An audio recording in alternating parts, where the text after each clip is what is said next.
Have you ever wondered, how do I build my dream life? Now, I want to encourage you and let you know that there is a way, and it starts with how you lead yourself, which is why the topic of today's conversation is 5 principles successful dreamers live by.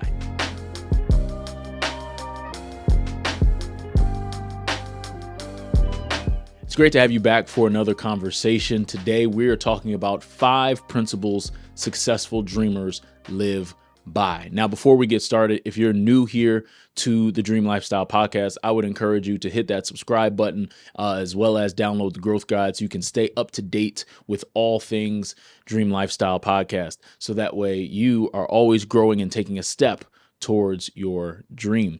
Now, the 5 principles that I'm going to be sharing with you all today are very personal, simply because they all come from my first book, Get Started, 25 Principles to Craft Your Dream Lifestyle. And this has been a labor of love. It still amazes me that I actually wrote a book, not from a space of competency, but just the fact that I did it.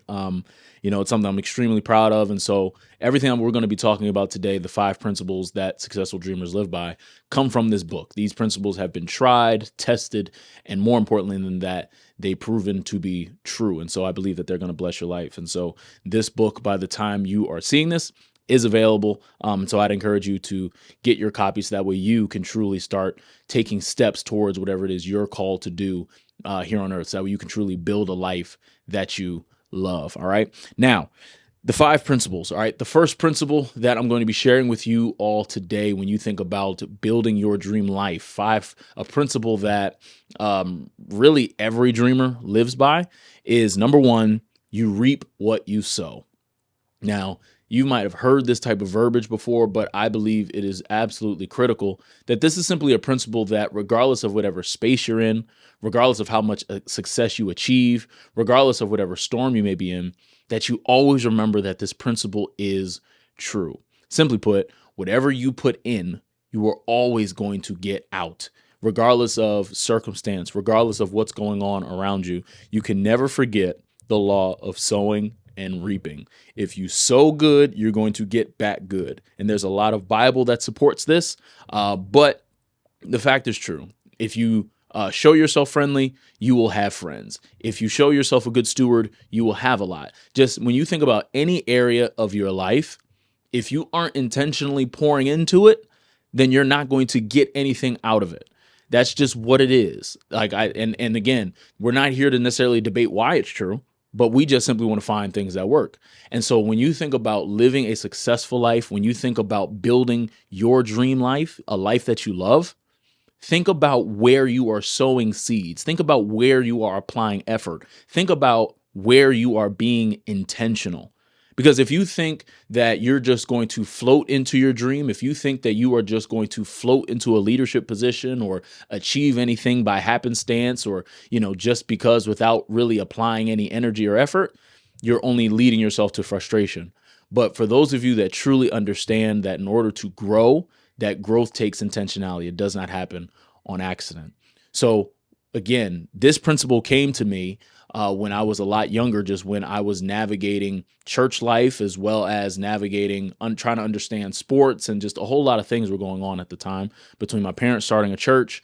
And that's where this principle came, where I really understood from witnessing the effort put forth by my parents, but also just I was seeing things in my own life where whether it was my grades or anything like that, where when I studied, I got good grades. When I didn't study, my grades weren't so good. And these were just little small ways in which I was able to learn this principle of, hey, whatever I want to get out, there's a level of input that is required of me. That if I want to get good grades, back in that context, I needed to study a lot. If I wanted to do well, socially, well, then I needed to, show myself as friendly, different areas. But at the end of the day, again, this first principle is monumental, that if it does not matter, like you can only get one principle, whether it's from this conversation we're having, one principle from the book. You need to understand that you will always reap what you sow, and that is always on you. Don't ever feel powerless when it comes to your ability to sow. You can always sow kindness. You can always sow intentionality. You can always sow focus. There's so many things. And oftentimes life will have us tricked into feeling like we have nothing to offer. Life will have us feeling as though we have nothing left to give because, we're exhausted or burnt out from all the effort that we've put in previously. But you always have to know that the law remains true, that whatsoever you sow, you shall reap. All right. So that's the first principle when you think about becoming a successful dreamer, where you are not only just dreaming big dreams, but you're truly taking action. Number one, you reap what you sow. The second principle that successful dreamers live by is that new levels require new tools. Understand, your next level will require more of you. Understand that you are going to need to get better at whatever it is that allowed you to get to that next level. You cannot stay the same and sustain at the next level, which is why at your new level, the next level, you're going to need to acquire some new tools. And that takes work. That takes intentionality for you to understand your blind spots. It's going to require you to truly be self-aware enough to understand, okay, in order for me to not just get to the next level, but for me to truly stay there and really excel there, I'm going to need to improve fill in the blank skill. I'm going to need to get better at my communication. I'm going to need to get better with whatever area it is. And it's relative to you and where you are. But do not be fooled into thinking that when you get the promotion or when you start hitting your revenue goals in your business or when you start hiring people, whatever the case, that this is going to be that. Do not make the mistake of thinking that the same tools that brought you there is going to keep you there. You have to understand that there is a constant focus on growth and progression so that way you can stay and sustain at that level, which is why you're always going to need to focus on how do I get new tools in my arsenal? That's where you have to pay attention to other people. You have to read books. You have to do research. There is a lot of ways in which, particularly now as we're in the information age, where you can figure out ways to add tools to your toolbox. And that's what's going to allow you to stay at the next level. Because again, when you think about becoming successful, it's not about being successful for a moment. It's not about being successful for a season. It's about being successful and staying there. It's about staying power. That's why consistency is so important. So when you think about just building your dream life, I don't want you to build a life that you enjoy for a couple of years and then because of mismanagement or lack of stewardship, you just lose it all. No, I want you to build a life that's on such a firm foundation where you've built a life where you have the skills to back it up, you have the knowledge to back it up, you have the credentials and you have the experience to back it up. So that way you can stay there. But we have to make sure that we know that when we get to the new level, when we get to that next level, we're going to need some new tools, that we cannot ever allow ourselves to be in a space of pride where we think, oh, what I have now will be good enough. No, it will not be good enough. Trust me, you will need more. The next level will always require more of you. Okay. Which is why number 2, the second principle, new levels require new tools. Okay. The third principle that is necessary for you to understand this, and please hear me with this one. Everything has a season. Everything. Now, the message and the why, the purpose behind this principle is you have to understand that everything has to serve a purpose in your life, and it always needs to be evaluated consistently, whether it's on a yearly basis, monthly basis, whatever. But you should have some sort of cadence when it comes to how you evaluate your life. And you also need to be, I'll say, cutthroat when it comes to what is adding to your life, what is taking away, and what is keeping you in neutral. And trust me, if you go into different seasons of life feeling as though a certain relationship is there for that season, or a certain opportunity or a job position or whatever it is, you need to know that there is a season for everything.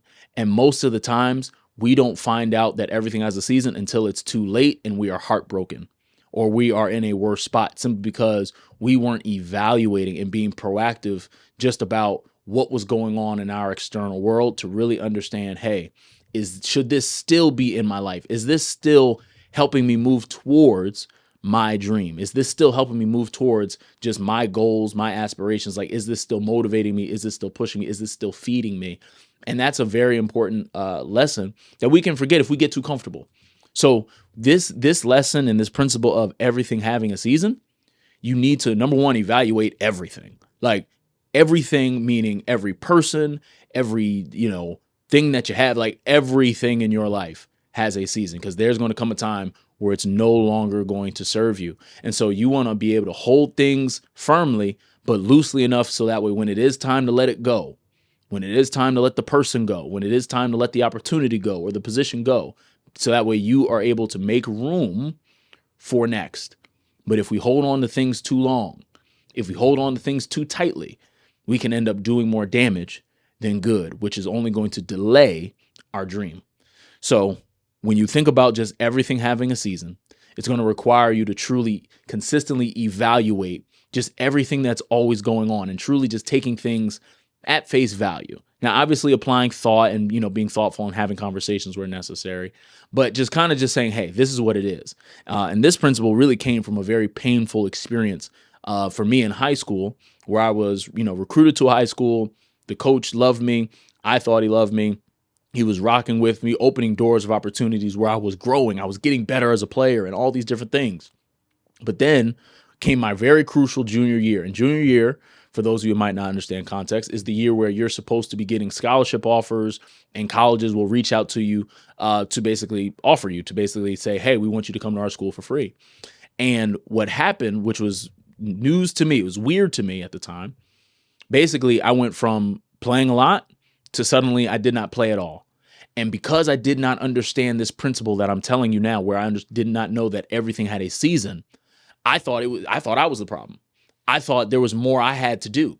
And as I, asked questions and, hey, what can I do to get on the court? Hey, what more effort? How can I work harder? And all these things, I missed the fact that my time at the school, the season had ended.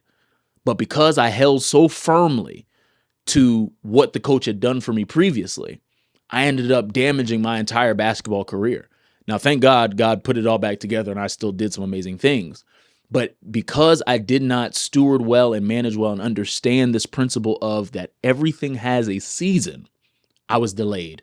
I was delayed, and literally as a 16-year-old, I was depressed and all these things just because I did not evaluate the things that were going on around me, as opposed to thinking that I was the problem, when I should have just seen everything for what it was, taking it at face value, saying, okay, this coach is no longer in my best interest.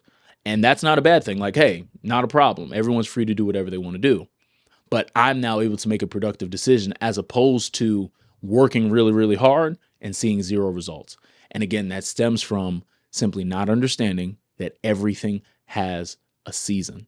So whatever you may have in your life right now, you may be trying to, you may feel like you're in a position where you're banging your head against the wall.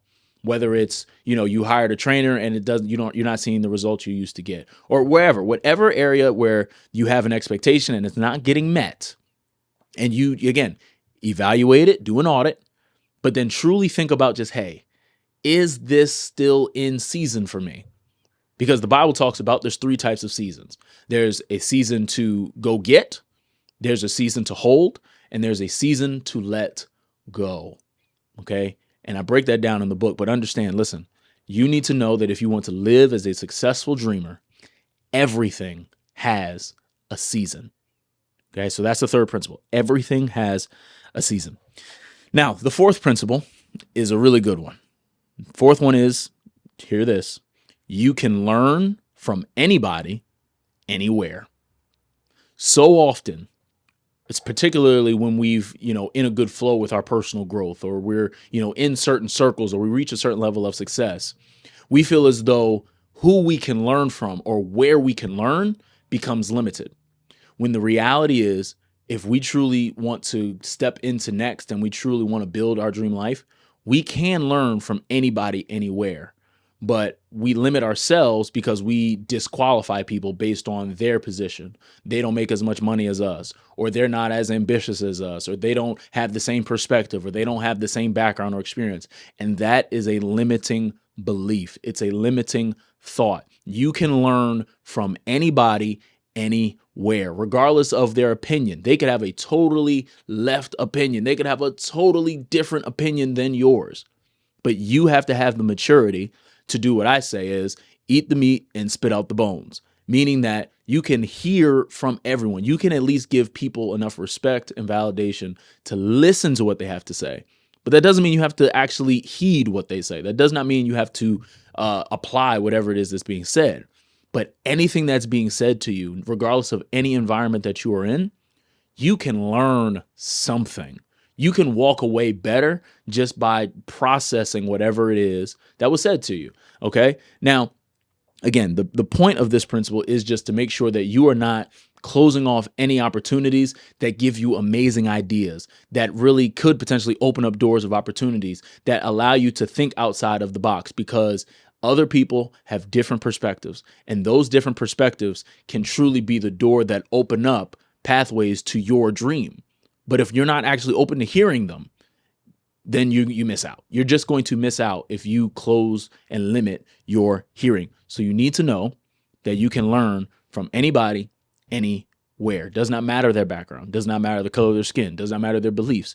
You can learn from somebody, because, this world has too many perspectives and too many smart people to where we only listen to certain people. Like, I just think that's such a limiting thought.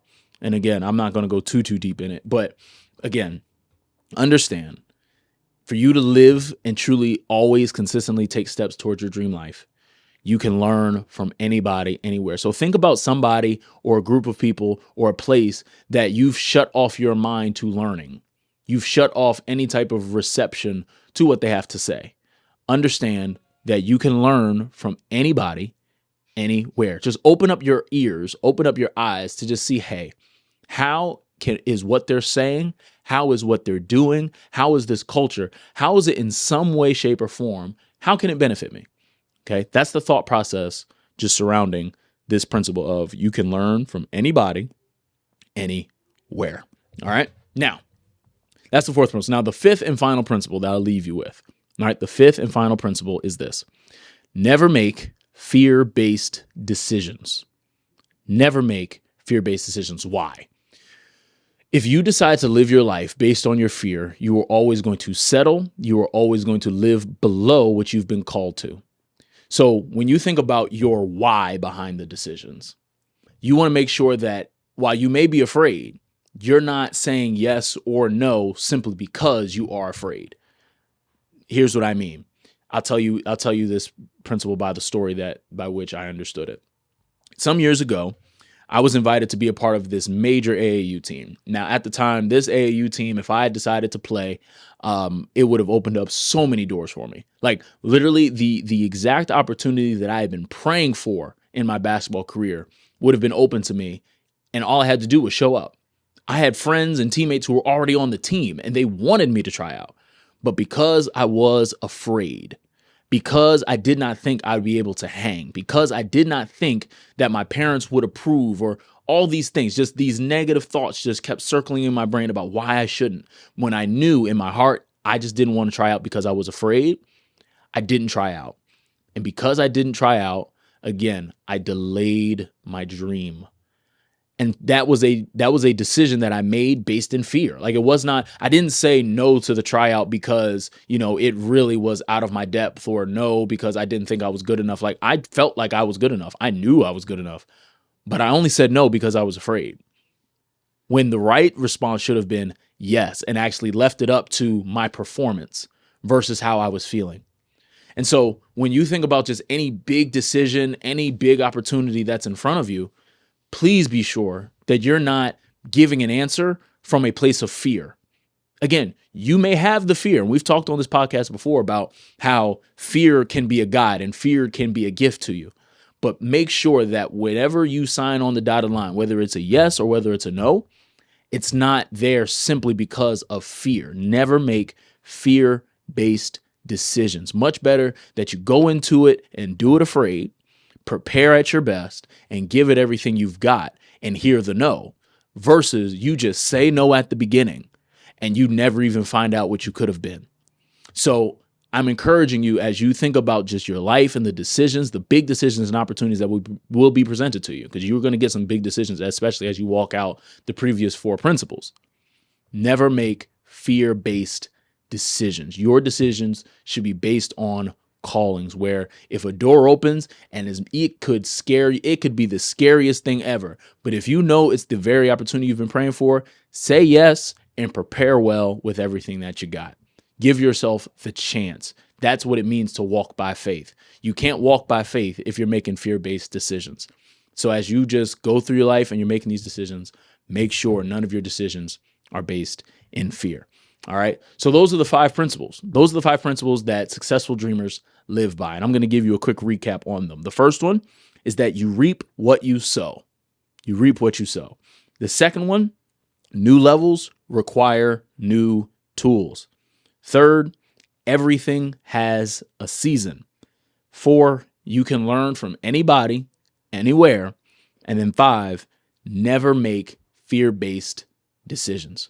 I hope that this conversation was helpful to you because I truly believe in these principles. I believe in these principles not just because I heard about them or I read about them. I live these out, which is why I'm going to encourage you to pick up your copy of Get Started, because I believe that in this book, you will get everything that you need to step out of fear and step into your future. All right. This book has real life stories and it properly explains the principles so that way you can really apply them today. Like as soon as you read, there's prompts and everything that, again, is going to give you what you need. So I'm going to encourage you to pick up your copy today because I know it's going to be a blessing to you. So with that being said, I look forward to seeing you guys for the next conversation. Always remember, life gets better when you get better.